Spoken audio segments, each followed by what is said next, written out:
Court পর্যন্ত রায় দিয়েছে মৌখিক হেবা চলবে। কেন্দ্র সরকার এই মৌখিক হেবার সম্পদগুলোকে ঝেড়ে নিবার একটা নতুন ষড়যন্ত্রের বীজ রোপণ করছে। কথা মাথায় ঢুকছে?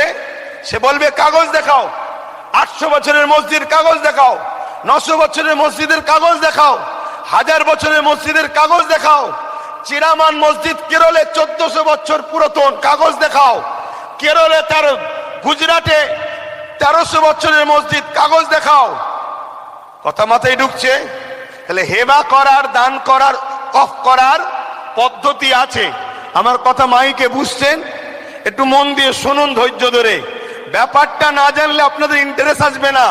আর ব্যাপার যদি জেনে যায়, আমার বিশ্বাস আমার কেন্দ্র সরকার যাকে গুরু বলে মানে